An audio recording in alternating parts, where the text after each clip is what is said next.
ఈరోజు నేను చెప్పబోయే టాపిక్ ఏమంటే వాషింగ్ మిషన్స్ ఎలా యూజ్ చేసుకోవాలి, ప్రాపర్గా ఎలా యూజ్ చేయాలనే దాని గురించి టాపిక్ ఈరోజు.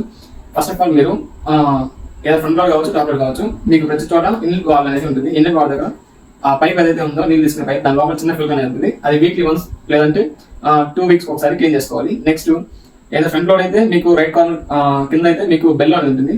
దాన్ని ఓపెన్ చేసి మీరు ఎలాగా clock and anti clock wise లాగా తీసి మళ్ళీ ఫిట్ చేసుకోవచ్చు క్లీన్ చేసుకొని.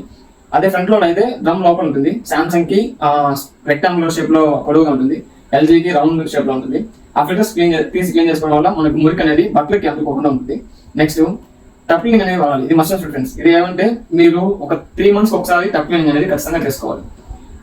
వాషింగ్ మిషన్ మీకు ఏదైతే డస్ట్ అంతా డ్రమ్ అంతా నిండిపోవడం వల్ల ఆ డస్ట్ మళ్ళీ మన బట్టలకు అందుకునే ఛాన్స్ ఉంటుంది. కాబట్టి ఎవ్రీ 3 months ఒకసారి మీరు వాషింగ్ మిషన్ కి టప్ క్లీనింగ్ అనేది వాడుకోవాలి. ఫ్రంట్ లోడ్ కావచ్చు, టాప్ లోడ్ కావచ్చు. నెక్స్ట్ లిమిటెడ్ లోడ్ అనేది వేసుకోవాలి. లోడ్ అనేది ఎక్కువ వేసారంటే మీకు డ్రమ్ అనేది భిన్న వెళ్ళిపోతుంది, డ్యామేజ్ అయిపోతుంది. కాబట్టి మీరు 6 pairs మిషన్ అయితే ఒక 5 pairs వేసుకోండి.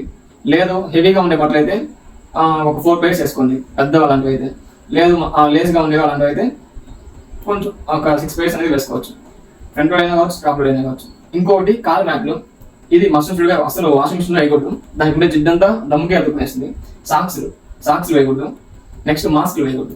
ఇవి వేయడం వల్ల డ్రమ్ లో ఇరుక్కునేసి మీకు డ్రమ్ అనేది విరిగిపోయే ఛాన్స్ ఉంటుంది. కాబట్టి ఇవి కొంచెం అవాయిడ్ చేసుకొని యూజ్ చేసుకున్నారంటే మీ వాషింగ్ మిషన్ లైఫ్ అనేది బాగా వస్తుంది. Okay, thank you.